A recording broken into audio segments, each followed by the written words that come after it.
بسم اللہ الرحمن الرحیم نحمده ونصلی ونسلم علی رسولہ الکریم وعلی آلہ الطیبین واصحابہ الطاہرین اما بعد۔ حضرات گرامی، اچانک موت کا آنا اس حوالے سے گفتگو کر رہے تھے، کیونکہ ہم دیکھتے ہیں ہمارے ذہن میں یہی ہوتا ہے کہ ابھی تو جوان ہیں، شادی بھی نہیں ہوئی یا ابھی نئی شادی ہوئی ہے، تو ہم نماز کی طرف کیوں جائیں، فلاں عمل کیوں کریں، بڑھاپے میں دیکھا جائے گا،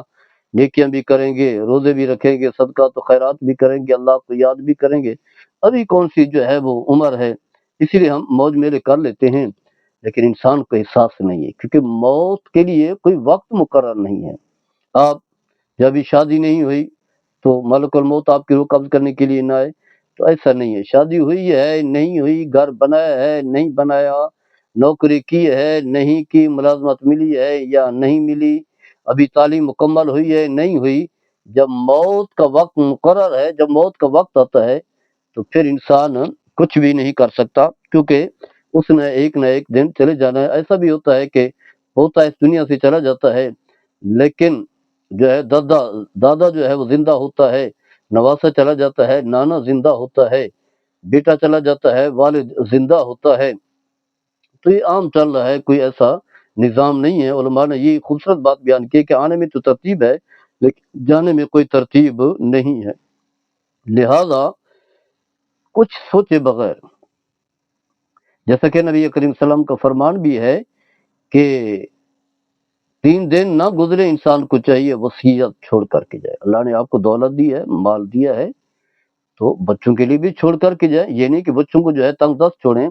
لیکن ان میں سے جو شریعت نے جس چیز کی اجازت دی ہے، یعنی تہائی مال کی آپ 3 لاکھ ہے تو 1 لاکھ جو ہے وصیت کر کے جائیں۔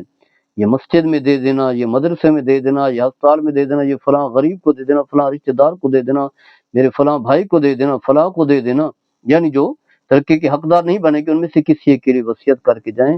کیونکہ آپ کے لیے تو یہی ہوگا مرنے کے بعد، باقی تو دوسروں کے لیے ہے،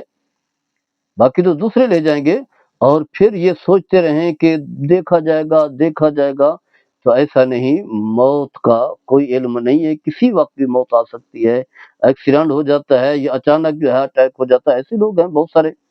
بیٹھے تھے آرام سے، کہتے ہیں کہ بڑے خوش خرم بیٹھے ہوئے تھے، ہمارے ساتھ باتیں کر رہے تھے، اچانک جو اٹیک ہوا، فوت ہو گئے۔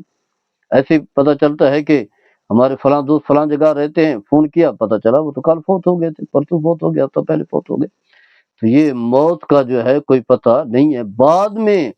پھر حسرت کرتا رہے انسان۔ حدیث قرآن کریم میں اللہ تبارک و تعالی ارشاد فرماتا ہے، ان تقول نفس یا حسرتا علی ما فرطت فی جنب اللہ وان کنت لمن الساخرین، او تقول ان اللہ ہدانی لکنت من المتقین، او تقول حین تری العذاب لو ان لی کرۃ فاکون من المحسنین۔ سورہ زمرہ ہے، آیت نمبر 56 سے لے کر 58 تک، 56 57 58، یہ 3 آیات ہیں۔ فرمایا کہ انسان جو ہے وہ کہے گا، ہے افسوس ان کوتاہیوں پر جو میں نے اللہ کے حوالے سے کی، یعنی اللہ کی یاد سے غافل رہا، عبادت سے، نماز روزے سے،